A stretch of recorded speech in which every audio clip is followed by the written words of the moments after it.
que es un honor para mí poder compartir con ustedes estos, pues, esta capacitación, y más que capacitación, como bien mencionan, es la parte de retomar los pilares básicos en términos de control de infecciones, así como cuáles son estas estrategias que nunca debemos de olvidar en la atención de cualquier paciente. Entonces, la sesión del día de hoy está dividida en dos grandes pilares. El primero es en relación a el equipo de protección personal, las recomendaciones que debemos de seguir, y la siguiente también es un recordatorio de por qué es importante tener en cuenta estos elementos básicos en términos de prevención y control de infecciones durante la pandemia, y más ahora que estamos en algunos municipios aún en brotes, pero en otros en transición hacia el regreso a esta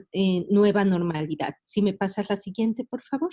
Esto es solamente un recordatorio de lo que pasamos y en ese momento decíamos eran nuestras lecciones aprendidas de la pandemia de influenza del 2009. Como muchas de ustedes seguramente recordarán, durante dicha pandemia lo que veíamos era la necesidad de tener ciertos elementos constantes, y dentro de esta pandemia lo que era claro es que la distribución de los casos en personal de salud y comunitario tenían una tendencia muy similar. Pueden ver en estas gráficas lo que pasaba en términos de número de casos en el país comparados con lo que sucedía en un hospital. Y la tendencia, como pueden ver entonces, era, se tuvieron dos picos grandes, pero nunca dejó de haber casos continuos durante todo el 2009, 2010, básicamente continuó este nuevo virus. Lo que también veíamos es que las personas dejaban de acudir a sus labores, no solamente por infección secundaria, influenza H1N1 California 2009, pero también secundarios a otros efectos como era el ausentismo laboral, secundario a la necesidad de quedarse en casa, cuidando a los familiares, a los hijos, la época que dejamos de tener como otra serie de servicios durante estos meses iniciales de la pandemia.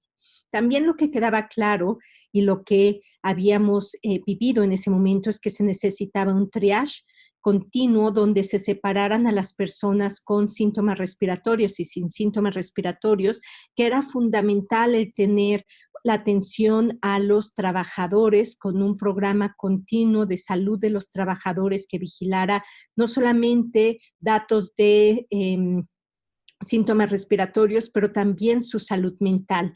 El burnt out que ocurría en ese entonces, asociado al cansancio mental y físico después de tener meses, semanas muy extenuantes secundarios a esta pandemia. Además, la necesidad de tener como prioridad el equipo de protección personal y la capacitación sobre precauciones basadas en la transmisión, sistemas estandarizados en tiempo real para tomas de decisiones, la importancia de tener la comunicación con organismos como son sindicatos, otras emergencias. En ese entonces hubo brotes y elementos muy importantes para por ejemplo, con dengue. Hubo también un temblor que ocurrió en el 2009, muy similar a lo que ocurrió ahora. Rumores también que se propagaban más rápido que el mismo virus. En ese momento decíamos que todas estas eran lecciones aprendidas y que esto nos iba a ayudar a tener una respuesta muchísimo más fuerte en cuanto tuviésemos cualquier evento emergente en nuestro país. Ahora estamos viviendo una de las emergencias en salud pública más importante de los últimos 100 años. Quiere decir que lo que atravesamos durante la pandemia de influenza es varias veces superior ahora por esta pandemia de SARS-CoV-2. Y tacho aprendidas porque tristemente lo que nos hemos dado cuenta es que todavía necesitamos hacer estos cambios, que esto nuevamente ha sido una de las grandes barreras para poder dar una respuesta estandarizada y adecuada para la atención de nuestros pacientes y a la población. Si me pasa, voy a contactar datos.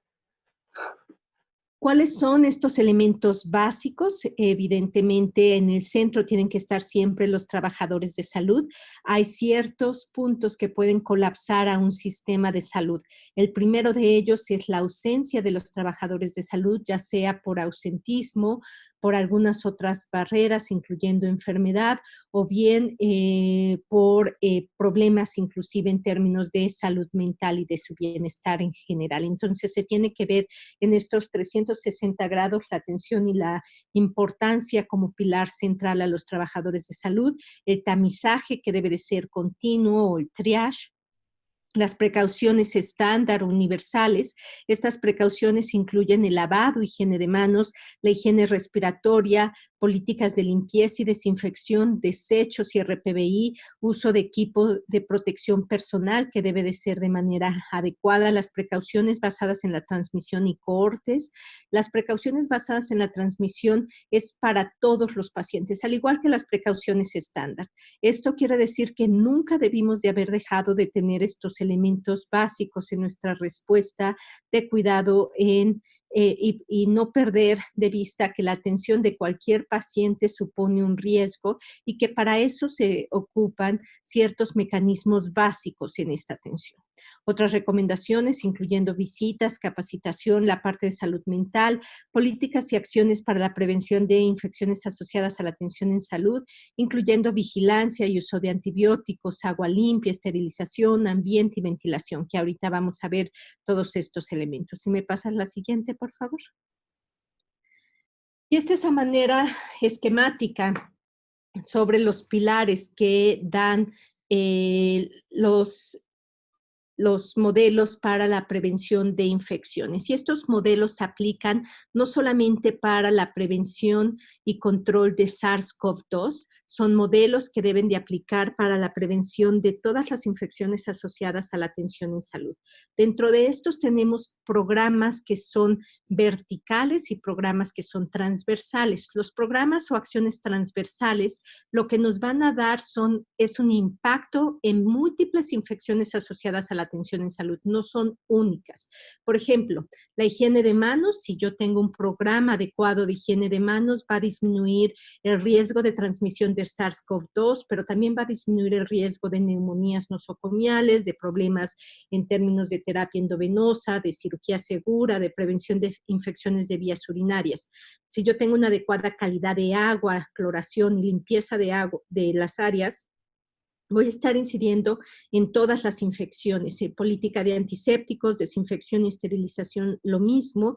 Política de uso y desescalamiento antibiótico también va a impactar en todas. Y ahorita vemos que a todos los pacientes les están colocando antimicrobianos de amplio espectro. Esto va a tener un impacto directo en términos de infecciones multidrogoresistentes, y si esto no va de la mano de precauciones basadas en la transmisión, vamos a empezar a tener brotes por pseudomonas o por Clostridium o por Acinetobacter extensamente drogoresistentes. Y después tenemos aquellos paquetes que son transversales. Estos paquetes transversales van a impactar directamente en el factor de riesgo que tenga la persona. Por ejemplo, terapia respiratoria, control del dolor, la posición del paciente, la higiene oral. Esto va a disminuir el riesgo de infecciones de vías respiratorias, de neumonías asociadas a la atención en salud, pero no va a tener un impacto esto sobre las infecciones de vías urinarias. Entonces, cada uno de estos tendrán que ser ya dirigidos.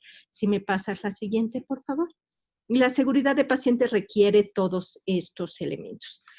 Ahora, cuando nosotros pensamos en los mecanismos de transmisión por el virus que causa COVID-19, que es el virus SARS-CoV-2, tenemos que enfocarnos en que a la fecha se conocen 3 mecanismos principales de transmisión de este virus. El primero es un mecanismo por gotas. Este es la principal forma de transmisión de este virus. Este virus se transmite. Las gotitas al hablar, estornudar, al toser, miden más de 5 micras y tienden a no quedar suspendidas en el medio ambiente. Generalmente se requiere un contacto estrecho, menor de 2 metros, y esto, la forma de evitarlo es a través de las precauciones de gotas, que es con mascarilla quirúrgica y una sana distancia. Esto es importante, ¿de acuerdo? Esto es necesario también saber de todos los estudios que hay, la mayor parte lo que indican es que es una transmisión por gotas. También hay datos de que este virus se puede transmitir al igual que influenza y al igual que otros agentes y patógenos respiratorios por núcleos de gotas que se conocen como aerosoles.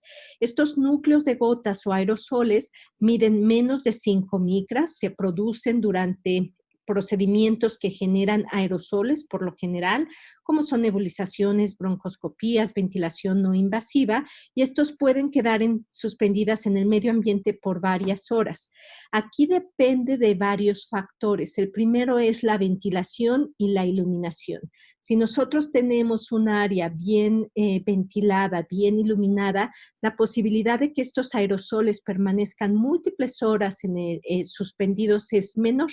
Los estudios que hay a la fecha tienden a asociar algunos casos secundarios a lugares que están cerrados y mal ventilados. Por ejemplo, en algunas ocasiones cuando vamos y hacemos observación en los hospitales, en las áreas de atención, vemos que estos están oscuros, que casi tienen tapizados y demás, que no permiten ningún tipo de ventilación y esto incrementa el riesgo de que se produzcan zonas con aerosoles y por lo tanto vamos a tener un mayor riesgo de transmisión. Aerosoles, por ejemplo, tuberculosis. Las personas con tuberculosis, recordemos que este es un agente que se transmite principalmente por aerosoles. SARS-CoV-2 es un agente que se puede transmitir por aerosoles, pero su principal mecanismo son gotas. Aquí sí requerimos para este mecanismo de transmisión una mascarilla para bioaerosoles que se conocen también como respiradores N95 o sus bioequivalentes que permitan tener un adecuado control. Nuevamente, ventilación e iluminación son fundamentales. Y finalmente puede transmitirse también por contacto, mediante contacto directo con el paciente infectado o indirecto con superficies o objetos contaminados con el virus. Hay nuevamente diferentes estudios que han tratado de ver qué tan eficiente es este mecanismo. La verdad es que cada día vamos aprendiendo más acerca de estos mecanismos de transmisión, pero esto se requiere la higiene de manos, sana distancia y al final pues la parte de precauciones de contacto que siempre hemos utilizado en la atención a nuestros pacientes. Por ejemplo, si ustedes tienen un paciente que tiene estafilococo meticilino resistente o que tiene Clostridium, lo que van a requerir es este tipo de transmisiones que son de contacto y usamos una bata de algodón y usamos nuestros guantes, por ejemplo, y es algo que es igual a lo que hemos usado durante pues varios años en términos de prevención y control de infecciones. Estos son los 3 principales mecanismos de transmisión de este virus. Si me pasas la siguiente, por favor. Tan es así que la Organización Mundial de la Salud, la Organización Panamericana de la Salud, desde marzo del 2020, identifica cuáles son los elementos que debe de tener una persona durante la atención de cualquier persona con síntomas respiratorios. Recordemos que cualquier persona con síntomas respiratorios puede tener SARS-CoV-2, por ejemplo, es sospechoso de que tenga COVID-19, pero también puede tener otros agentes respiratorios, como sería influenza, como sería metaneumovirus, como serían algunos otros tipos, rinovirus y demás, que se transmiten con los mismos mecanismos que hemos hablado en la última diapositiva. Entonces, ¿qué es lo que tenemos que hacer? Lo más importante, y lo pueden ver aquí de una manera esquemática, siempre es higiene de manos. Después tenemos la siguiente, que es el uso de mascarilla quirúrgica. La mascarilla quirúrgica debe de ser de estas mascarillas quirúrgicas tricapa. Esto nos va a permitir tener un adecuado uso de la misma. Recordemos que las mascarillas quirúrgicas tricapa tienen una parte hidrofoba que impide que las gotitas se queden o penetren. El tiempo que dura y es útil las mascarillas quirúrgicas es en promedio 8 horas. Hay algunos que dicen que 6 horas si hay mucha humedad, o en cuanto se ensucia o se encuentra húmeda esa mascarilla, es el tiempo de vida útil. Pero luego tenemos para aquellos que van a generar aerosoles. Antes, las muestras se tomaban nada más con hisopados nasales. Últimamente han salido estudios que parece indicar que es tan útil tomarlo desde saliva y otros elementos, etcétera, pero esos son los lineamientos que actualiza el INDRE. Pero si es un procedimiento que genera aerosoles, en ese momento pues tenemos que utilizar respiradores N95, protección ocular, porque si alguien estornuda pueden generar gotitas y esas gotitas pueden caer en nuestros ojos y ser suficiente como para inocular el virus. Y la parte de precauciones de contacto, que si se fijan es bata y guantes. No hay overoles. Estas son recomendaciones de la Organización Mundial de la Salud. ¿Por qué no poner overoles? Número uno, porque a la hora de retirar los overoles, los trajes tipo Tyvek, incrementa el riesgo de que las personas se puedan contaminar. Número dos, producen una mayor cantidad también de residuos que después van a tener un impacto tanto en las instituciones como en el ambiente, sin generar una mayor protección. Este no es un virus que requiera o que se transmita a través de la piel y que infecte la piel, etcétera, y que por lo tanto no es ese contacto, es a través del contacto de nuestras manos con nuestras áreas húmedas. Entonces, no nos tenemos que, la Organización Mundial de la Salud lo que recomienda es que estas batas pueden ser batas impermeables, desechables o batas de algodón también son útiles y hay varios países, por ejemplo en Canadá, donde solamente se utilizan batas de algodón justamente por que es en los mecanismos de transmisión que se conocen. Los casos sospechosos o confirmados también son los mismos elementos, precauciones de contacto, precauciones de gotas, protección ocular y aquellos donde se generan aerosoles. Aquí es donde utilizamos los respiradores N95 o sus bioequivalentes, siempre y cuando tengamos una adecuada prueba de ajuste. Si me pasas la siguiente, por favor. Y cuando nosotros comparamos entonces las recomendaciones de la Organización Mundial de la Salud con las recomendaciones que tenemos en México, después con las recomendaciones de CDC, de la Unión Europea, de Canadá y de China, lo que podemos ver es que en México las recomendaciones oficiales, es decir, precauciones de contacto con batas, guantes, precauciones de vía aérea en áreas donde se generan aerosoles y uso de mascarilla quirúrgica cuando atendemos a un paciente, etcétera, son las mismas que las que recomienda Organización Mundial de la Salud y a nivel internacional en países desarrollados. Esto es importante mencionarlo porque a veces se queda la idea de que es mejor utilizar un Tyvek o que es menos riesgoso. No. Esto a veces puede generar una falsa seguridad y lo que sí es importante es saber cuándo utilizar los diferentes tipos de mascarilla y utilizar de manera adecuada ya sea las caretas o los gogles. No son necesarios utilizar los dos, ya sean caretas o gogles. Y en el Reino Unido, por ejemplo, utilizan como opción solo en áreas donde se producen aerosoles los overoles, porque no tenían en ese momento acceso a batas de manga larga, y estos overoles los utilizan sin la capucha. La razón es que el cabello no se considera un mecanismo de transmisión y sí el ponerse el gorrito y la capucha incrementa el riesgo de que se pueda contaminar a la hora de quitársela los ojos y por lo tanto tener más riesgo de transmisión. Si me pasas la siguiente, por favor.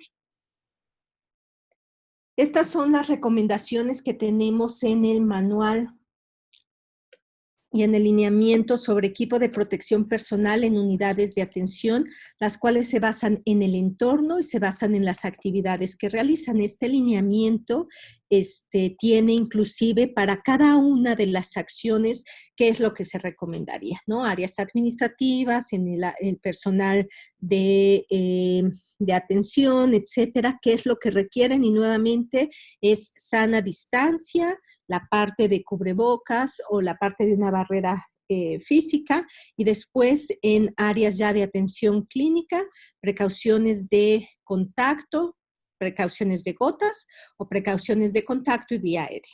Aquí es importante porque al final, si no, podemos estar generando una falsa sensación de seguridad. Si me pasas la siguiente, por favor. Y esto es importante. El tener un equipo de protección personal no nos va a servir al menos que lo usemos y lo usemos bien. Aquí tenemos como ejemplo al médico oftalmólogo Li Wenliang. Él era uno de los médicos que alertaron acerca del brote por SARS-CoV-2 en China y desafortunadamente falleció secundario a COVID-19. Pero tristemente lo que pueden ver aquí es que el doctor tenía puesto un respirador N95, es esta mascarilla verde que pueden ver tiene, y abajo de ese tiene un cubrebocas, uno azulito. Eso significa que el N95 de nada le funcionó. Es igual a que solo hubiese tenido una mascarilla. Y la razón es que el N95, cuando se ponen cualquier cosa abajo, y cualquier cosa es maquillaje, piercings, barba, vello facial, si eso no hace un buen mecanismo de sellado, es igual a no traer un N95. Es igual a no estar protegido contra aerosoles y es igual al no haber utilizado un adecuado equipo de protección personal. Tristemente, esta foto lo que nos indica es que a pesar de tener el equipo, pues no se utilizó bien y por lo tanto seguramente se expuso a aerosoles y desarrolló pues esta infección. Si me pasas la siguiente, por favor. Y eso es lo que tenemos que hacer. Este es ya de un hospital aquí en México. Están en un área de terapia intensiva y por lo tanto es un área que generan aerosoles y por lo tanto deben de utilizar N95. Y si se fijan, tienen careta, perfecto, que es protección ocular, recuerden careta o goggles.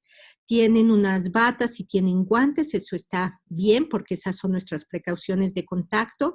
Recuerden, no se requieren triple guantes, de hecho la Organización Mundial de la Salud no recomienda doble guante porque incrementa el riesgo de que las personas no se los cambien y no se hagan higiene de manos entre pacientes y anden transmitiendo las infecciones de paciente a paciente. Y sí se recomienda en estas áreas de terapia intensiva el uso de N95. Pero vean, tienen este N95 que es el blanco y abajo de él tienen un cubrebocas azulito. ¿Qué hicieron? Pues no selló el N95 y es igual como que estas personas hubiesen entrado a esta área de riesgo sin equipo de protección personal. Eso es la importancia que tiene el hacer una adecuada capacitación y el estar conscientes de que el no ponernos más significa estar más protegidos. Tenemos que saber qué es lo que tenemos que ponernos para estar protegidas, protegidos. Si me pasas la siguiente, por favor. A veces el tener cubrebocas hace que nos toquemos múltiples veces la cara, ¿no? Y eso incrementa también nuestros riesgos. Triage es en todas las unidades, hay que tener flujos separados. En el regreso a esta nueva normalidad, todas las unidades deben de tener flujos separados que deben de estar adecuadamente señalados.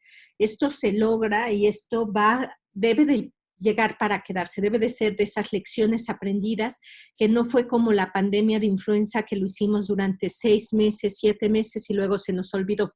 Esto debe de quedar ya para siempre en las formas y en la manera como están las instituciones, en tener todas estas flujos separados, adecuadamente señalados y estandarización de nuestras acciones, donde sepamos que una persona que tiene desaturación, pues probablemente requiera estar hospitalizada y cuáles son estos datos de alarma para el seguimiento y acciones comunitarias. Si me pasas la siguiente, por favor. Aislamiento. En el mundo ideal, todos los pacientes estarían en un cuarto aislado con presión negativa. Eso no lo podemos hacer.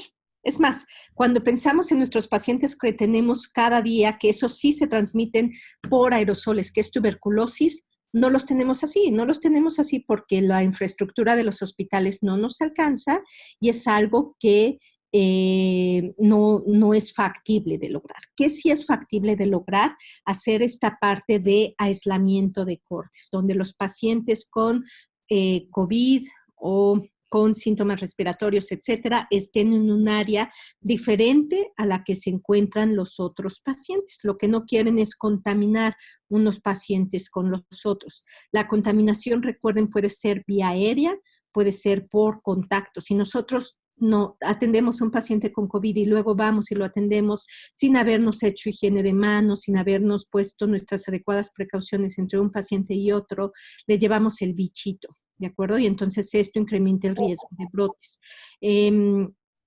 Y los pacientes tienen que estar separados. A veces vemos pacientes que tienen síntomas respiratorios, casos sospechosos por SARS-CoV-2, que los tienen casi uno junto a otro. Pues recordemos que no todo, que pueden ser coinfecciones, que pueden ser otros virus respiratorios y también otros patógenos que si no nos van a dar brotes de nuestros hospitales y tenemos que tomar estas medidas. Si me pasas la siguiente, por favor. Los insumos para lavado de manos es importante que estén cerca de la atención de los pacientes, equipo de protección fuera de la habitación, que sean fáciles de limpiar. Los familiares también pues tendrán que estar capacitados y ser capaces de seguir estos lineamientos, sobre todo ahora en este regreso a la normalidad, donde nuevamente pues previamente estábamos muy acostumbrados que los hospitales casi se convertían como en mercados, ¿no? Que venían 5 o 6 personas y se traían los bultos enormes de múltiples cosas que dejaban con el paciente. Bueno, es algo que definitivamente tiene que cambiar. Recuerden que lo que pasa en los hospitales no se queda en los hospitales. Los bichos que traemos de la comunidad se los llevamos a los pacientes y viceversa. Entonces, entre menos fomites tengamos, es más seguro para los pacientes. ¿Sí me pasas la siguiente, por favor? También el tener adecuado uso de los disposición de desechos. Hay que ser conscientes de tener esta separación de los desechos, en especial los contenedores punzocortantes. A veces vemos botecitos que los llenan casi al 100% y luego los andan aplastando para que quepan más. Esto se incrementa el riesgo para los trabajadores, no hay que hacerlo. Mantener los insumos adecuados para limpieza. Recordemos que lo más efectivo no son estos túneles de desinfectantes, eso es peligrosísimo. Hemos visto en algunos hospitales que llegan y tienen casi que van aerosolizando desinfectantes, eso tampoco se recomienda, es incremento del riesgo y no tiene ningún valor, porque recuerden que para que un desinfectante funcione hay que hacer primero el retiro de la materia orgánica, que es la limpieza, y después con agua y jabón para eliminar esta materia orgánica. Después hay que eliminar el exceso de jabón y después ya hay que utilizar un desinfectante por el tiempo y en la concentración adecuada. Si ustedes aerosolizan, no están siguiendo el primer paso, que es el retiro de la materia orgánica, y por lo tanto no está funcionando de nada más que de placebo. Así que cuando vayan a estos restaurantes, hoteles y demás que les quieren echar vapores de quién sabe qué, pues realmente no les está funcionando de nada, ¿no? Los tapetes, por ejemplo, tampoco tienen ningún efecto, al menos que se quiten primero los zapatos, los tallen bien, les quiten toda la materia orgánica de la suela, luego se queden en el tapete por 3 minutos considerando que está a una concentración adecuada y pensando después que van a lamer ese zapato, porque la verdad es que de nada les va a servir porque en el piso no andan ustedes, ¿no? Y en el primer paso se vuelven a contaminar, entonces no tiene ningún sentido lógico el tenerlo. Y sí puede tener, por ejemplo, en los hospitales un riesgo de que se vayan a resbalar las personas o los trabajadores, y es algo que no se recomienda tener. Si me pasas la siguiente, por favor. Transporte, hay que cuidarnos de los unos a los otros, entonces cuando transporten a un paciente hay que avisar a radiología y son las mismas precauciones. Cuando tienen un paciente con precauciones por un microorganismo multidrogo resistente, pues deben de avisar al área donde llevan ese paciente y seguir esas precauciones. Igual con COVID, igual con influenza, igual con tuberculosis, sarampión, etcétera. Son mecanismos que deben de tener visiblemente. Si me pasas la siguiente, por favor. Las visitas, evitar a los familiares el riesgo de transmisión, interrogar. Recuerden que los familiares también pueden tener síntomas respiratorios, no puede pasar nadie que no pase por un triage y utilizar un adecuado equipo de protección e higiene de manos. Si me pasas la siguiente, por favor.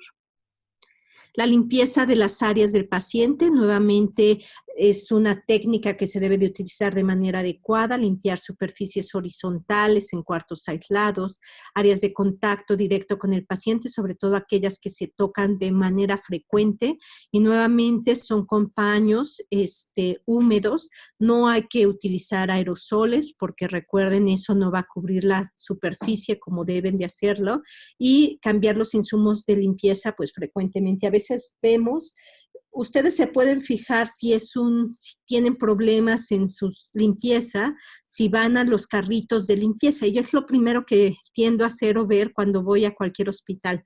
Lo primero que me fijo es cómo va el carrito del afanador o afanadora. Si ese carrito va lleno si nada más tiene 2 cubetas, quiere decir que no lo están siguiendo bien, porque debe de tener 3 baldes. O si veo en el área del séptico que tienen cloro y tienen la botella descubierta, pues ya sé que pues están limpiando con agua sucia, porque de nada el cloro se evapora, ¿no? Entonces sí se tiene que tener este detalle, es importante para poder tener un cuarto limpio. ¿Qué tan frecuente hay que limpiar? Pues siempre que sale un paciente hay que limpiar y hay que limpiar bien, ¿no? El punto a veces se llegan a decir, hay que hacer un exhaustivo. Yo siempre les digo, esa es una palabra que deberíamos de eliminar, así como sanitización es una palabra que debe de estar eliminada de nuestro vocabulario. Y la parte de exhaustivo siempre tenemos que limpiar bien, ¿no? Tenemos que limpiar bien porque las personas, recordemos, tenemos más bacterias y más bichos que propias células de nuestro cuerpo.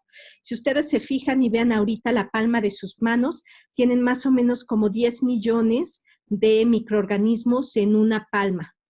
Entonces, imagínense la cantidad de microorganismos que tenemos. Hay que limpiar y limpiar bien. Y no necesitamos cosas extraordinarias. Con una buena técnica de limpieza, desinfección, con agua, jabón, después agua, y luego agua con cloro a concentraciones adecuadas es suficiente.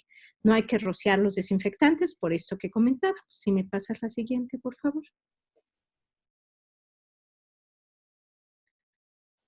Si me pasas, estos son los puntos. No hay que mezclarlos. Nos ha tocado personal que por buena gente dicen, es que quiero que huela más rico el cuarto del paciente. Y entonces mezclo con el cloro, le pongo fabuloso, le pongo algo para que huela muy bien.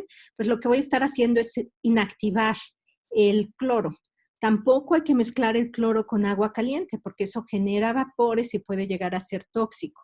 Tampoco hay que ponerlo a concentraciones más elevadas de las que se recomiendan, porque es corrosivo y puede lesionar pues, las superficies y después tener daños importantes en el estado de nuestras instituciones. Y esto significa que no debemos de dejar de hacer el resto de las acciones como sana distancia, higiene de manos, ¿no? Uso de cubrebocas cuando lo debemos de usar y de usarlo de manera adecuada. Si me pasas la siguiente, por favor. También para los trabajadores, a veces hay quienes dicen, y es que no voy a regresar hasta que me tomen otra prueba. No se recomienda el uso de nuevas pruebas para regresar a sus actividades. La razón es que las personas pueden seguir excretando o sacando pedacitos de virus por varias semanas, inclusive meses. Esto no significa que tengan una potencial contagio para otras personas y se sabe que después del día octavo la mayor parte de los pedacitos que saque el individuo ya no son infectantes. Entonces, por eso el retorno a las labores se puede dar después del día 10 de haber cumplido los síntomas sin que tengan síntomas continuos. Si me pasas la siguiente, por favor. Todo esto está publicado en la página del coronavirus. Ahora, el vigilar por vigilar no nos va a servir. Lo que queremos es que le vaya bien a nuestros pacientes. No estamos obsesionados con tener números. Lo que queremos es qué significan esos números para la mejora de la atención y para evitar que las personas se infecten. De nada, o me daría mucha tristeza que todo mundo estemos reportando cuántas neumonías, cuántas bacteriemias, etcétera, tengamos, y perdamos la oportunidad de prevenir dichas neumonías. Por supuesto que es útil reportarlo, es importantísimo, pero lo más importante es prevenir dichas infecciones, porque recordemos que dos en particular, específicamente las neumonías y las bacteriemias, si no las controlamos, pueden matar a más del 50% de las personas. Si me pasas la siguiente, por favor. Y entonces estos son los modelos de vigilancia que tienen un impacto importante en términos de nuestras acciones. Tenemos desde la vigilancia pasiva, donde teníamos revisión de archivos, notas, subregistro de número de infecciones, tasas por egresos, que es lo que se tenía previamente, hacia una vigilancia activa, donde ahora sí vamos día a día revisando a nuestros pacientes, viendo el registro de nuestras infecciones, tenemos tasas por procedimientos, que esto nos habla, estamos ahora sí comparando manzanas con manzanas, pero lo más importante es prevenirlas, ¿no? Y entonces sabemos que existen ciertas acciones que si yo veo un apósito húmedo, manchado, etcétera, de un catéter venoso central, si no lo cambio, a lo mejor hoy no tiene una infección, pero pasado mañana sí. Y entonces lo que estoy haciendo a través de esta vigilancia, de estas medidas de prevención, es prevenir dichas infecciones. Si me pasas la siguiente, por favor. Y esta es una gráfica que siempre me gusta poner en términos de por qué es importante los paquetes y la prevención y la estandarización de nuestros procesos. Cuando empezó la industria de la aeronáutica, había muchos accidentes aéreos, ¿no? Muchos, estamos hablando pues de 26 por cada millón, imagínense, millón de despegues. Y entonces decían, es muchísimo. Y entonces empezaron a hacer acciones para bajar esto. ¿Y por qué decían que era muchísimo? Cuando se cae un avión, se muere el piloto. El primero que es el interesado de que no se caiga el avión es el propio piloto.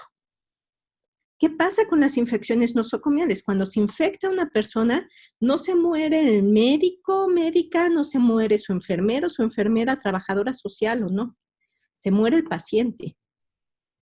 Es por eso que nosotros tenemos que tomar esta acción y pensar y decir, yo lo que estoy haciendo es para proteger la vida de ese paciente. Y entonces, esto lo que hicieron, si me pasas la siguiente, son estandarización. Ahora, la atención en salud es todavía más compleja que la atención de un avión. Hay múltiples factores, tanto del paciente, del entorno, de las personas, etcétera, que van a impactar en ese individuo.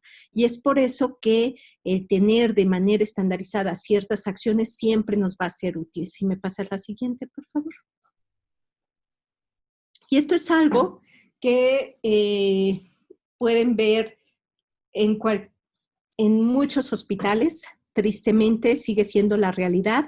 Les invito a, después de esta plática, que piensen en sus hospitales varias cosas. Lo primero, ¿ustedes se toman el agua directamente de la llave del hospital? Si no se la toman, quiere decir que no confían que esté limpia la cisterna y que no está adecuadamente clorada esa agua. Y es una tristeza, porque uno de los pilares fundamentales para la prevención de infecciones es tener con agua limpia y potable. ¿Cómo vamos a tener higiene de manos si no tenemos siquiera agua potable? Entonces hay que hacer todo para asegurarnos que esa agua sea potable. Esa es la misma agua que ustedes no se están intentando tomar, con la que luego se bañan los pacientes y se colonizan los pacientes. Entonces pensemos con las que se lavan las manos los cirujanos y luego van y hacen sus procedimientos quirúrgicos, ¿no? Entonces pensemos en eso. La siguiente es, si en sus hospitales se encuentran mertiolate, agua oxigenada, benzal, quiere decir que tienen una política de antisépticos y desinfectantes que necesita ser actualizada. Si en sus hospitales se encuentran estas aguas y demás que se utilizan para varios pacientes para mezcla de medicamentos o que guardan pedacitos multidosis, es un riesgo y quiere decir que no tienen una adecuada política de preparación de medicamentos seguros. Y eso puede llevarles a brotes. Vean esto, a veces queremos ahorrar algunos pesos para nuestros sistemas y lo que no estamos pensando es que esto nos va a generar grandes costos para la vida de los pacientes e infecciones dentro de estas. Nos hablaban en algunos hospitales que aproximadamente 20% de sus pacientes con COVID, una vez que salen, regresan por una infección nosocomial.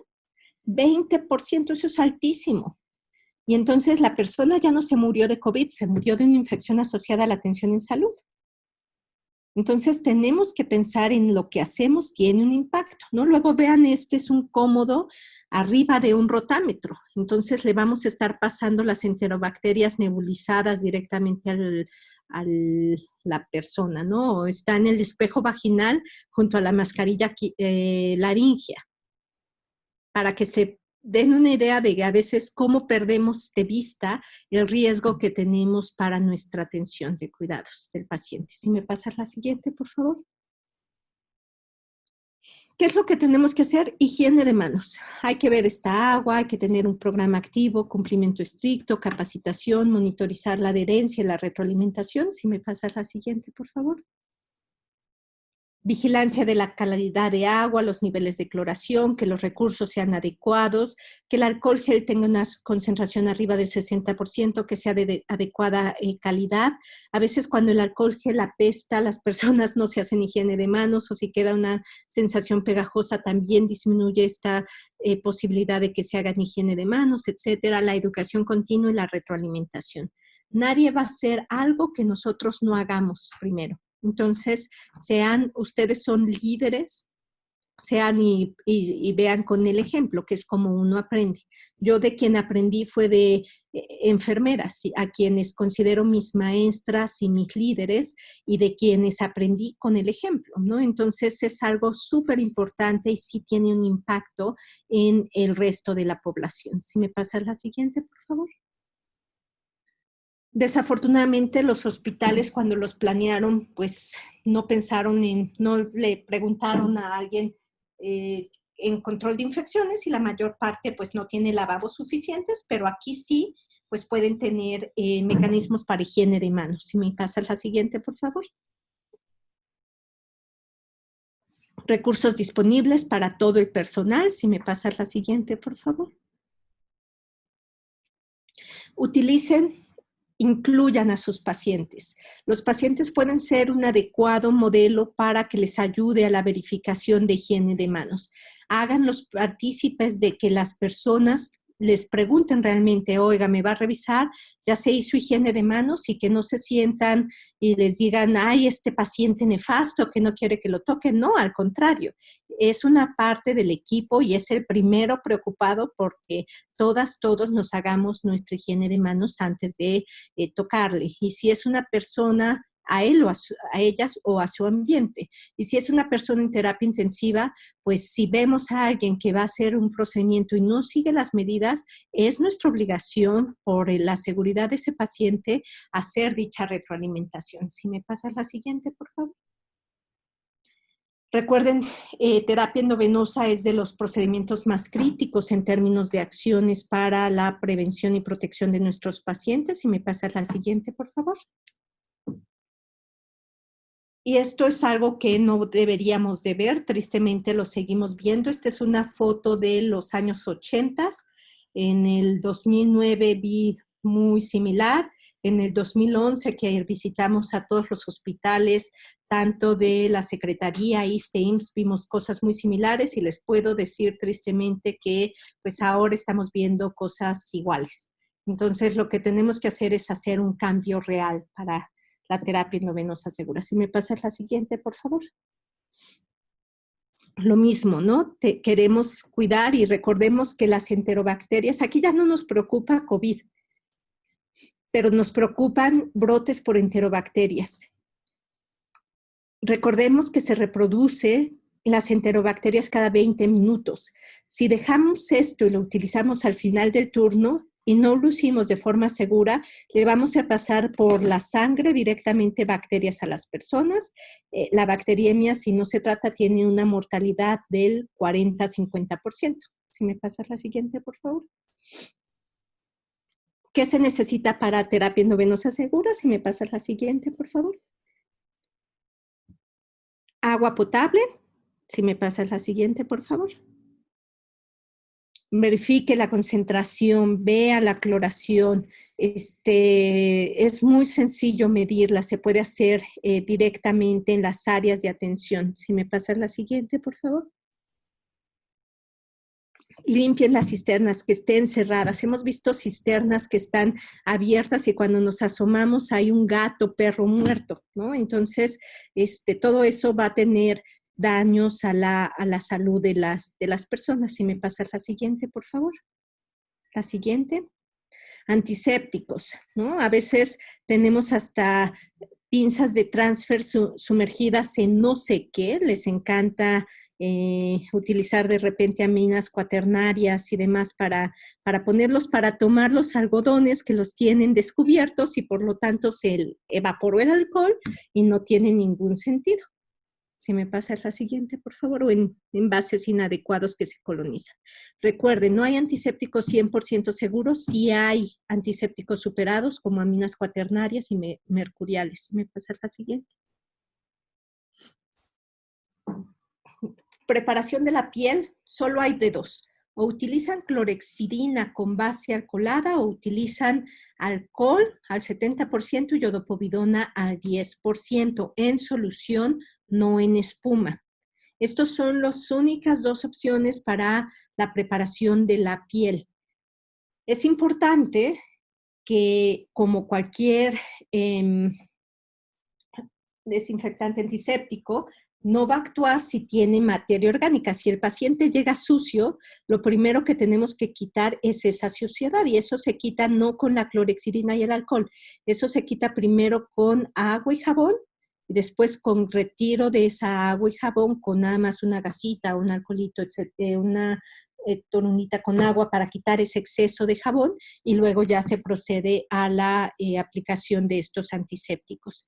También duran y tienen un tiempo de acción. Si los ponen, y a veces lo vemos, le ponen la iodopovidona o la clorexidina, inmediatamente toman una gasa estéril y se la quitan para hacer el procedimiento más rápido. De nada les va a servir, porque los antisépticos necesitan un tiempo para actuar, necesitan varios minutos.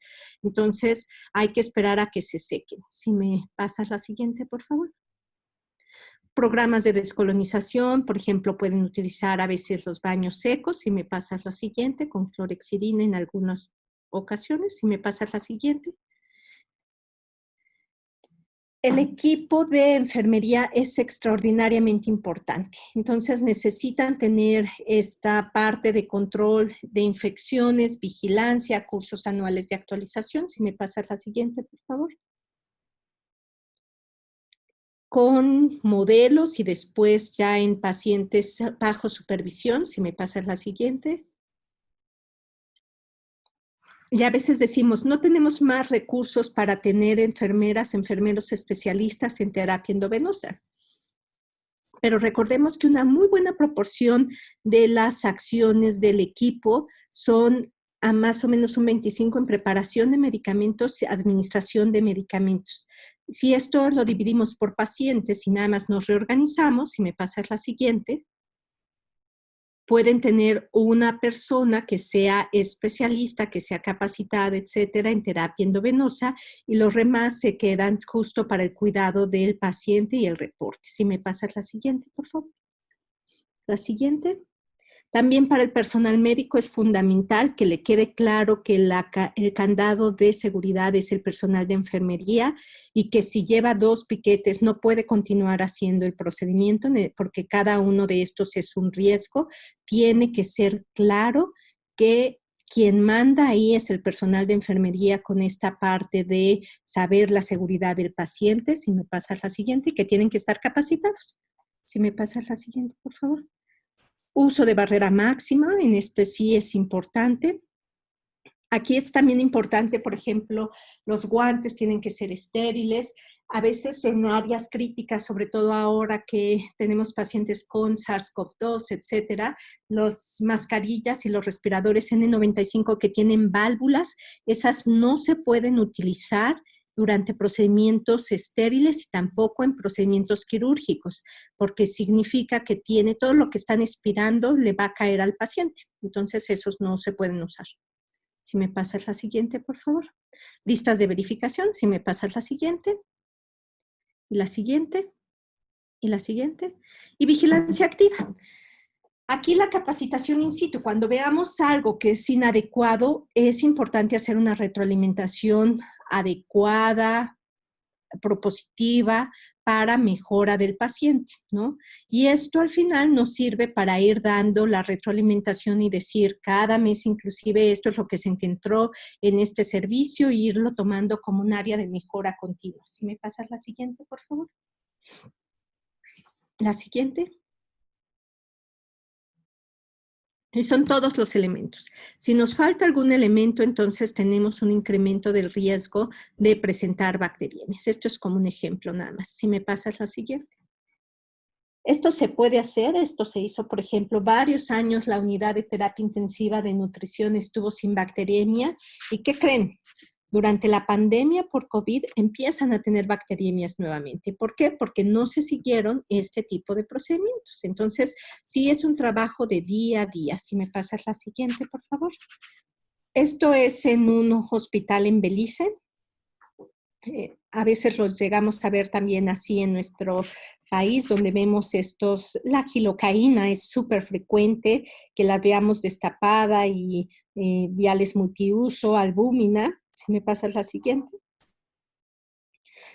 Vías endovenosas periféricas que no se consideran como deberían de ser, que son estériles, pero lo que les comentaba, eso sí, las pincitas remojadas en no sé qué, para sacar a nuestros algodones que se evaporan y están sucios. Si me pasa la siguiente, por favor. Entonces hicimos un curso de capacitación con los puntos básicos que mencionábamos, los pilares que ustedes bien saben de control de infecciones y a veces es buscar dónde, ¿no? A veces necesitamos un cuarto específico para la preparación de soluciones, se debe de buscar este cuarto. Se identifica cómo hacer la limpieza, hasta cómo recortar las corbatitas y demás, las fijadores, es importante. Se me pasa en la siguiente, por favor. Hacer y practicar y practicar y practicar hasta que quede claro el procedimiento y después tener supervisión. Si me pasas la siguiente, por favor. No se necesita mucho. Un cuarto, después con áreas que tengamos para higiene de manos, que sea útil y que nos permita tener una separación y una adecuada preparación de la mayor parte de los medicamentos, si es que no se cuenta con una farmacia central donde ya vayan preparados, que es la mayor parte, desafortunadamente, de los hospitales. Si me pasas la siguiente, por favor. Y entonces, ¿qué se necesita? Hay varios mecanismos de mejora, como son las 5 S, que es clasificar, separar lo que no nos sirve, situar los necesarios cercanos, optimizar, organizar nuestro trabajo de forma eficaz, limpiar, quitar lo sucio, mejorar el nivel de limpieza de los lugares, señalar las anomalías, que es prevenir la aparición de nuevos eventos adversos, ver dónde estamos alterados, ver cómo podemos mejorar, etcétera, y seguir mejorando, formalizar estos esfuerzos y medirlos. Estos son estrategias de mejora en la calidad que deberíamos de estar dentro de otras que podemos utilizar para ir midiendo acciones y que pueden ser para uso de equipo de protección personal, para disminución de brotes en los hospitales, para disminución de riesgos de los trabajadores. A veces vemos a los trabajadores con el Tyvek, gogles, careta, que ya quedamos no necesitan, más el N95 y arriba mascarillas quirúrgicas, o he visto trabajadores que se ponen 3 mascarillas quirúrgicas, pues tampoco les está funcionando de más, ¿no? Y al final de unas horas se los quitan y a veces se los quitan mal y se contaminan, pero luego se van todos a comer juntos y entonces están en un espacio donde no guardan la sana distancia, o se van en el camión y en el transporte público y ahí no siguen los mecanismos de protección, etcétera. Entonces sí hay que pensar en que cuando tenemos un virus está circulando en la comunidad, tenemos que proteger siempre en todas las áreas. Si me pasas la siguiente, por favor. Entonces, ¿qué necesitamos? Liderazgo, la participación de todas y todas, equipos interdisciplinarios, eso es fundamental. Es tan importante la labor del director, directora del hospital, como del vigilante, afanador. Todas nosotros somos importantes como personas trabajadoras de la salud y que por lo tanto necesitamos estar dentro de esta parte de capacitación. Trabajo que sea estandarizado y simplificado, acciones que sean diarias, todos los días. Y lo sé por experiencia, a veces el trabajo en control de infecciones es complejo en el sentido de decir, siempre te van a decir, nunca me han capacitado. Aunque tengas las firmas y las 20,000 carpetas llenas y demás, bueno, hay que volverlo a hacer y es algo que necesita un trabajo continuo, acciones diarias. La cultura de transparencia y de no culpa es fundamental. No hay que pensar quién es el culpable. Cuando ocurre un evento, lo primero que tenemos que hacer no es decir quién lo hizo. Hay que pensar por qué sucedió esto. Pasó porque la persona, pocas veces van a tener personas que lo hacen a propósito y esas personas deben de estar fuera del sistema de salud, pero la mayor parte son por múltiples efectos, por este efecto del queso suizo, donde tenemos esta parte de un trabajador cansado, de una mala iluminación, de una mala o incompleta capacitación, de toda una serie de acciones que al final dan un evento adverso. Entonces siempre tenemos que pensar el por qué. Si nosotros no preguntamos por qué, difícilmente vamos a poder cambiar las cosas. Auditoría continua y retroalimentación también es fundamental. Y bueno, eso sería todo. Muchas gracias. No sé si tengan dudas o preguntas. Ok, pues gracias, doctora Ale. Sí, yo sí tengo un par de preguntas que hacerle. Yo soy la jefa de la Unidad de Enfermería de los Servicios de Salud del Estado de Oaxaca. Se me hace muy interesante su plática, su capacitación. Vuelvo a repetir, la normatividad está escrita de mucho tiempo atrás. Las metas internacionales por la seguridad del paciente, que las convertimos en las acciones especiales por la seguridad del paciente, en estos retos mundiales que son las campañas de la higiene de manos desde el 2004, ¿no? De bacteremia cero, cirugía segura, y todo lo que por hábito, por cultura, tenemos que desarrollar en nuestros hospitales. Pareciera que en estos momentos de esta pandemia, como que desviamos la mirada hacia la protección personal enfocado de una manera diferente. Yo sí quisiera preguntarle, primero, la maestra Claudia Leija, quien es la coordinadora nacional de la Comisión Permanente y la directora nacional de Enfermería, ¿sabe de esto, de esta presentación? ¿Por qué le digo? Porque todos los coordinadores estatales y directores estatales, pues sí nos interesa para minimizar los costos, el costo-beneficio.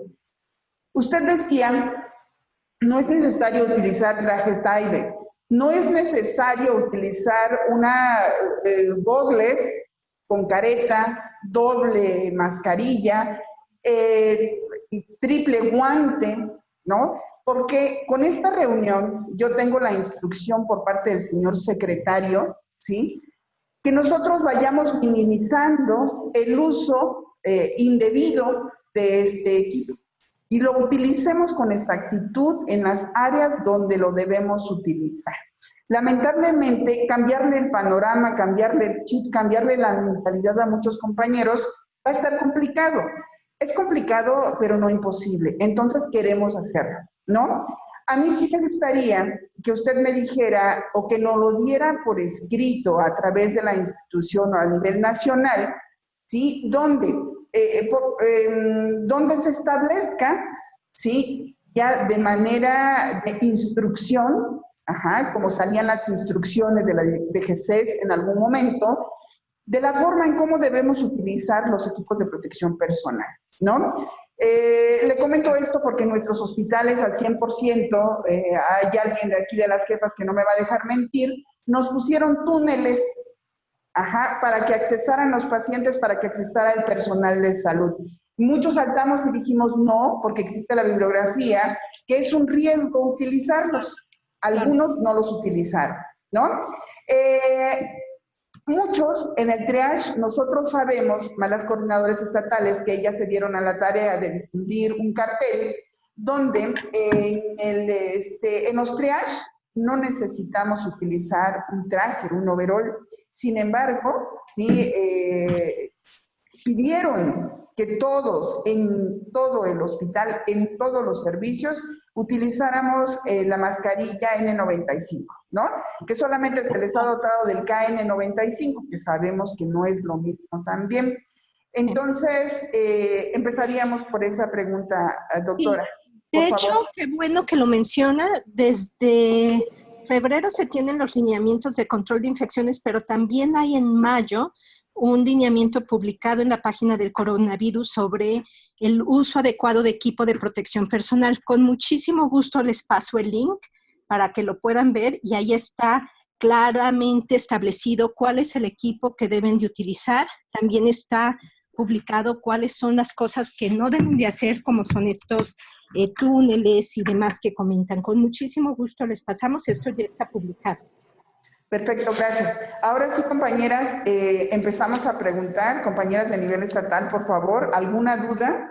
¿Podemos utilizar el chat o abran sus micrófonos, por favor, alcen su manita, ¿quién quiere participar? Sí, ya podemos esperar la palabra. Adelante, Pinotepa, por favor.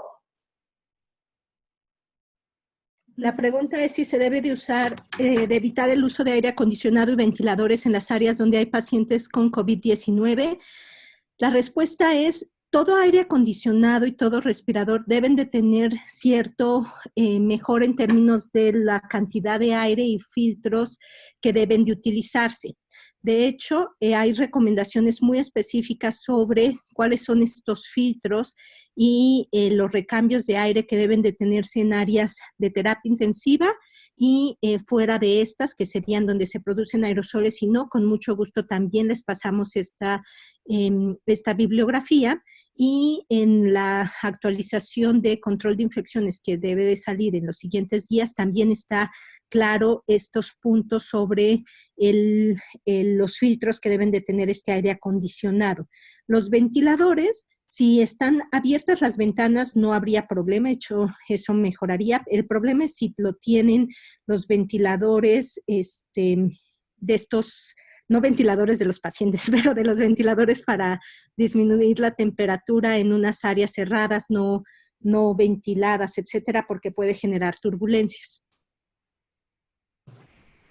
¿Y qué tan recomendables son los cubrebocas de uso de tela? Los cubrebocas de uso de tela no deben de ser utilizados en áreas de atención clínica. Los cubrebocas de tela son recomendados y de hecho así los uso yo, por ejemplo, en mi familia, en áreas comunitarias. Cuando voy en transporte público, cuando voy a las áreas de trabajo, etcétera, ahí utilizo los cubrebocas de tela. En áreas administrativas donde no tienen atención con el paciente directa, pueden y deben utilizarse estos cubrebocas de tela. Si voy a estar en atención a pacientes, hay que utilizar los cubrebocas quirúrgicos. Y por eso es la importancia de usar bien los cubrebocas, ¿no? Si yo voy a usar N95 y cubrebocas de tela cuando estoy en áreas de no atención clínica, pues no voy a tener estos recursos cuando sí lo requiera. Entonces hay que tener esa previsión de uso adecuado. La parte que va afuera recuerden que tiene como unos pliegues, los pliegues deben ir hacia afuera viendo hacia abajo. Con gusto les pasamos un video donde explico cómo se tiene que hacer. El tiempo de vida de los KN95 y de los N95 depende de si es un uso continuo o no. Lo importante aquí es, si es uso continuo, puede durar hasta 40 horas de uso continuo. A veces, si es un uso discontinuo, puede ser estas 40 horas más o menos una semana, etcétera, pero si se moja o si tiene humedad o alguna otra cosa, no debe de utilizarse. Hay un lineamiento específico sobre pruebas de ajuste de las N95 y otras mascarillas para biopartículas. También les voy a pasar el link. ¿Se puede abrir la ventana? Sí. En una sala de pacientes se puede... Sí, de hecho, recuerden, es como si tuviesen un paciente con tuberculosis. Lo peor que pueden hacer es, al menos que lo tengan en un área de presión negativa donde todo tiene que estar cerrado, lo que tendría que hacer es el selle el abrir las ventanas y la iluminación es mejor para disminuir riesgo de aerosoles. Y sobre el uso extendido viene en la parte del lineamiento de equipo de protección personal. Entonces, con muchísimo gusto hacemos esto y también veremos veo aquí uno de Tuxtepec, el uso de EPP, surtimiento de equipo en tiempo y forma. Lo que yo les recomendaría, y con gusto nos ponemos en contacto con ustedes, así como con el INSABI y el doctor Rui, el tener una actualización sobre abasto que tengan ahorita en sus diferentes unidades, porque recuerden que este es un mecanismo de continuidad de la atención que tiene que tener en esta cadena de suministro varios elementos para poder tener la capacidad de surtir en tiempo y forma. También con mucho gusto les paso a través de las coordinadoras el video para que puedan ver que pues no es lo que recomendamos en México, el no uso de los Tyvek, sino que es una recomendación internacional.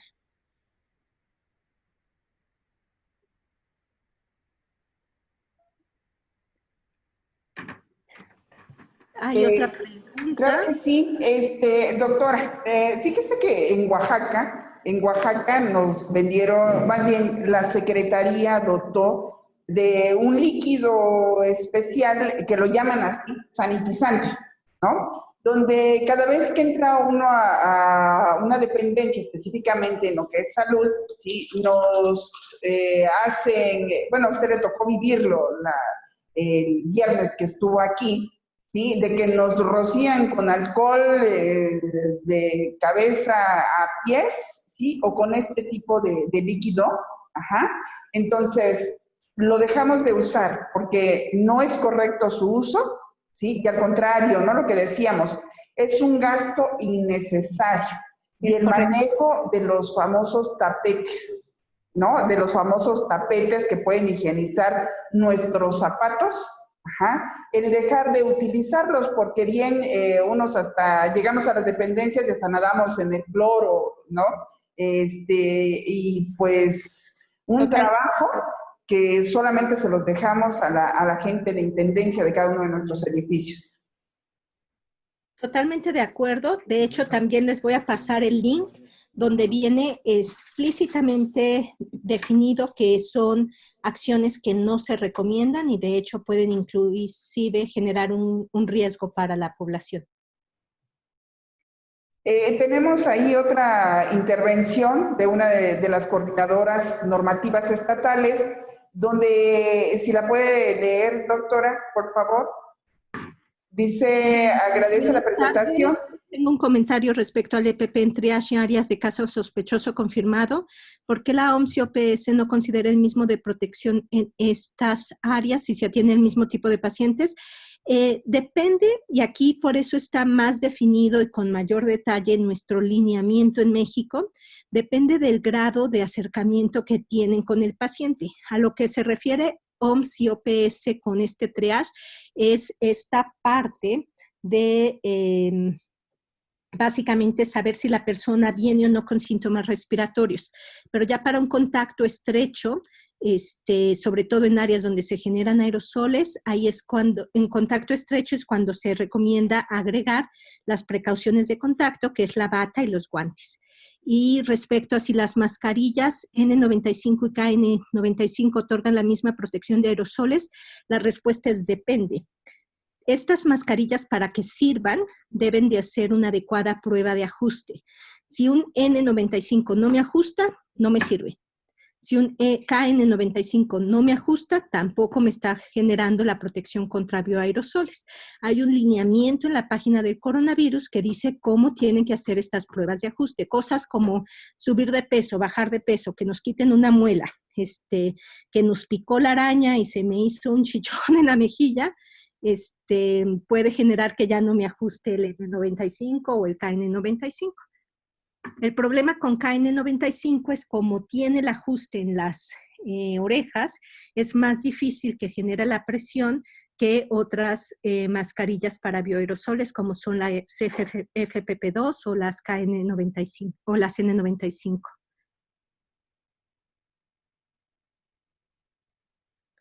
Ahora, los pacientes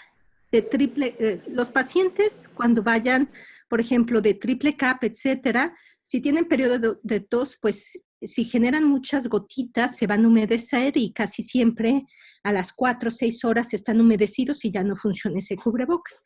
Si el paciente está en un área separada, etcétera, pues el paciente no necesariamente tiene que tener una mascarilla puesta, estando hospitalizado. Una última pregunta, doctora. Le están comentando ahí la jefa de enfermeras del Hospital de Pinotepa el tiempo recomendado que debe estar el recurso dentro de un área COVID. Tiempo recomendado, recurso humano, ¿cuánto tiempo tiene que estar las personas dentro del área COVID? Así es. En atención directa a pacientes con COVID. Aquí depende de qué tanto la persona sea capaz de estar.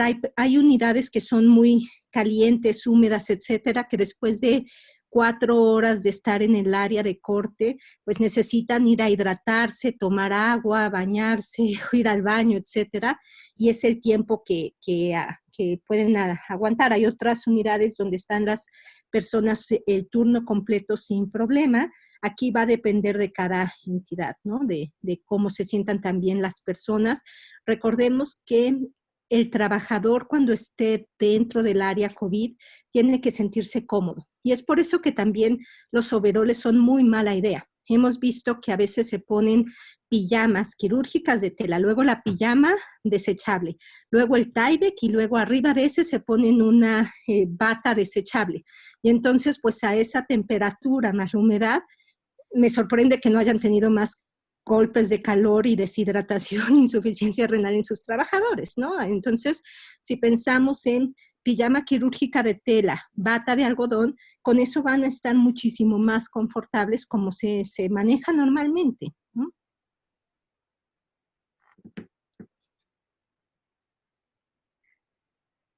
¿Alguna otra duda, compañeras? Por favor. Bueno, lo de RPBI y demás sobre EPP también viene en el lineamiento, con mucho gusto se los paso. Claro. Compañeras, ¿alguna otra pregunta? Recuerden que es nuestra oportunidad para unificar criterios, porque efectivamente lo que dice la doctora de la Torre es muy cierto. Hemos cometido el gravísimo error, y porque yo lo he percibido y porque he estado dentro del hospital y dentro de un hospital móvil que tenemos en estos momentos, doctora, la transformación, nosotros desde un inicio, junto con enfermeras intensivistas, dijimos que era innecesario el manejo del traje, pero comentaban en otro nivel que por prevención y para protección del personal. A partir de hoy, a partir de la fecha 1 de septiembre, tenemos que darle la vuelta a nuestra página y tenemos que empezar a actuar de una manera diferente. Va para todas jefes y jefas de enfermeras. Estoy viendo algunos directores que también están conectados, me da mucho gusto. Espero que también la parte sindical esté conectada, igual me da mucho gusto. Los compañeras de las unidades de vigilancia epidemiológica que hemos trabajado a la par, muchas gracias. acuérdense ustedes que la unión hace la fuerza. Entonces, por ahí está conectada la jefa de enfermeras del hospital móvil, va a ser el hospital modelo donde vamos a iniciar a partir de ya, ¿sí? Que empecemos a trabajar, a quitarnos todo lo que nos estorba, porque tuvimos ahí muchas compañeras que sí se desmayaron, ¿sí? Muchas compañeras que se deshidratan por el nervio, el desconocimiento y el calor, ¿no? Y toda la ropa que llevan encima. Entonces, si esto es aquí en el centro de Oaxaca, que varía la temperatura, al Istmo, a Pinotepa, a Tuxtepec, a grandes grados, a Juchitán. Entonces, sí es importante, de verdad, jefes, directores, veo al doctor Juan Manuel por ahí, para que me ayude, por favor, con el Istmo, Picatlán, que tenemos que cambiar la visión, tenemos que cambiar la perspectiva y la forma de actuar. Nos va a costar un poquito de trabajo, pero tenemos que demostrar que sí podemos y apoyar un poco a la disminución de todo lo que estamos contaminando en el ambiente, ¿no? Entonces, no sé, algún médico que quiera tomar la palabra, por favor. Y bueno, nada más comentar en el Twitter que evidentemente si requieren cualquier tipo de acompañamiento y demás, por fortuna ahora con esta parte en línea, pues es muchísimo más fácil y con gusto para eso estamos dentro del comando de respuesta. También quiero agradecerle, doctora, está con nosotros aquí de manera virtual el delegado sindical del Hospital Comunitario de Valle Nacional. Me da mucho gusto porque vamos a ir abriéndonos en células, ¿no? Nos vamos a ir reproduciendo, pero a bien de esta capacitación y de este conocimiento, ¿no? Vuelvo a repetirles, vivimos un poco, el desconocimiento quizá nos hizo a que cometiéramos incidentes, ¿no? En el cuidado del paciente y en nuestro cuidado. Efectivamente, doctora, quiero decirle que todas las mascarillas KN95 o vienen muy frágiles o vienen muy amplias. Muchas compañeras y compañeros enfermeros que son muy menuditos, muy delgados, pues casi les bailan, ¿no? Había que adaptar, tenían o tienen que adaptar una liga en la parte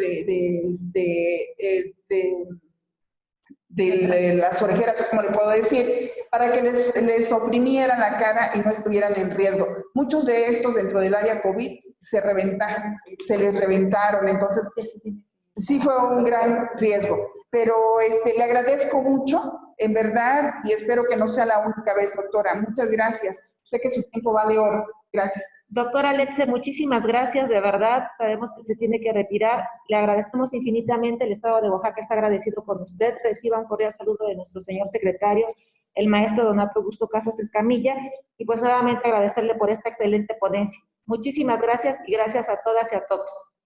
Muchas gracias y seguro nos vemos pronto. Gracias, muchas gracias. Compañeras enfermeras, se retira nuestra ponente, pero sí tenemos nosotros por lo menos otros 15 minutitos para que podamos unificar. Ahora sí, ya nos quedamos con el Estado, se queda la doctora Claudia como representante del señor secretario en la toma de decisiones, en el documento que le vamos a hacer llegar al señor secretario. Si es por chat o si no, tomen la palabra, para que los podamos escuchar también. Por favor. Adelante. Hola, buenos días. Buenos días, doctora Claudia, jefa Vicky, qué gusto verlas por videoconferencia. Agradecer a la doctora que dio la ponencia, realmente nos aclara muchas dudas y sobre todo la situación de que si es necesario el equipo, que si no es necesario, la plática y la ponencia que dio la doctora, nos aclara todo esto, nos hace de que nosotros reorganicemos nuevamente todo el equipo COVID y que estemos con la seguridad de que no vamos a tener el riesgo, como todos lo manifiestan, no usar el TAIBET. Agradezco, jefa Vicky, esta ponencia y esto nos fortalece como unidad, como equipo y bueno, en beneficio de la institución también, ¿no? Yo creo que todos los que estamos conectados tenemos el mismo problema en los hospitales y a nosotros como directivos esto nos viene a fortalecer la situación de no estar utilizando de manera inadecuada el overol. Gracias, jefa. Gracias, doctora Claudia. Adelante, muchas gracias, doctor. Pues de verdad es un gusto que ustedes puedan estar el día de hoy aquí, muy atentos, porque estas actividades que nos están comentando la doctora Alexe, pues va a ser en beneficio de todas las actividades que se están realizando ahorita en la primera línea con los pacientes de COVID, tanto para el cuidado del personal, porque es muy importante que lo cuidemos, que sepamos qué es lo que tenemos que hacer. Eso es lo último, es lo actualizado, y también para darle los mejores cuidados a los pacientes. Gracias, doctor. ¿Alguien más que quiera participar? De entrada, pues digo, les agradezco que hayamos tenido la oportunidad de poder unificar algunos criterios entre lo que hemos preparado con el área de vigilancia epidemiológica y enfermería para poder actualizar las intervenciones de manejo de protección personal. Considero que de lo que hemos hecho nosotros dentro de este hospital, no hemos estado muy lejos de todo lo que se nos informó. Fue valiosísimo lo que nos dijeron hace unos instantes para poder afinar todavía más nuestras intervenciones. Y creo que en este sentido, pues, estamos muy agradecidos y contentos ahorita de ver que nuestros avances han sido positivos. Sin embargo, cabe resaltar que cuando hablamos de unificación de criterios, debemos de estar bien conocidos de que cada una de las hospitales o las unidades tienen ciertas diferencias tanto en infraestructura como en recurso humano como en recursos de insumos. Para poder ser más claros, sí hay que analizar de manera primaria las condiciones propias de cada hospital para poder en un momento dado ejercer sin alejarnos de los líneas, cumplir con los objetivos que tenemos para una mejor atención y menos, en este caso, desperdicio de equipo. Así en el mismo tiempo, pues para también evitar que nos estemos confinando todos los que nos encontramos en las prácticas operativas. De antemano, muchas gracias, jefa, que nos haya dado la oportunidad de estar con ustedes en la línea y pues también estamos a la disposición para seguir trabajando. Adelante la jurisdicción 5. Muchísimas gracias, doctor. Le agradecemos su participación. Jurisdicción 5, adelante, por favor. Buenas tardes, maestra Vicky. Recibo un cordial saludo de las compañeras que nos encontramos esta tarde aquí. La pregunta de nosotras va enfocada en relación con el uso de los cubrebocas artesanales. Como usted bien sabe, es de lo que nos han estado dotando en mayor número, principalmente antes que los bicapa y los tricapa. ¿Estos podrían suplir el uso de los tricapa en los compañeros? A ver, acuérdense que la doctora de la Torre dijo que esos cubrebocas artesanales son para comunidad. Ajá. Para nosotros en cuestión de salud, a lo mejor en la parte administrativa, sí pudiésemos tener ese tipo de cubrebocas, pero en las áreas donde vamos a atender a pacientes, tenemos o debemos tener tricapa. Podemos ocupar los artesanales, pero ya cuando ya el paciente está diagnosticado y los vamos a estar atendiendo a nivel hospitalario, ahí sí es necesariamente un cubrebocas tricapa o las mascarillas NK95. De todas maneras, ella muy atentamente nos comentó que nos va a enviar los links, porque estoy viendo aquí en el chat que están solicitando, bueno, no solicitan, sino comentan que vamos a esperar la instrucción de manera escrita. La doctora Alexe de la Torre, ella nos comentó que nos va a enviar los links y se los vamos a remitir en breve, en cuanto ella nos los mande, si no más tarde también le recordamos nosotros, para que nos envíe los lineamientos actualizados de lo que se está utilizando ahorita. Todo esto que ella nos comenta ya está también en las páginas de la DGC, de la Secretaría y la página del coronavirus, pero vamos a hacer una compilación y con mucho gusto se las vamos a enviar. Aquí viene todas estas dudas que tenemos todos, que están en estos lineamientos, que con mucho gusto se los vamos a compartir. Buenos días a todos. Soy la enfermera Soledad Garnica, coordinadora de la jurisdicción número 2. En este sentido, escuchando la plática del día de hoy que dio la doctora, sí me gustaría hacer la invitación a todo el equipo de gerentes de enfermería que esto que estamos hoy viendo o esta información que nos dieron no es nada nuevo a lo que la normatividad ya está establecida y desde el inicio de la pandemia lo estuvimos trabajando. ¿Qué es lo que pasa? Que muchas veces nos cuesta trabajo o hacemos resistencia a implementar estos lineamientos y nos dejamos solamente llevar por cómo se vienen haciendo las cosas o muchas veces por el miedo ante todo lo desconocido.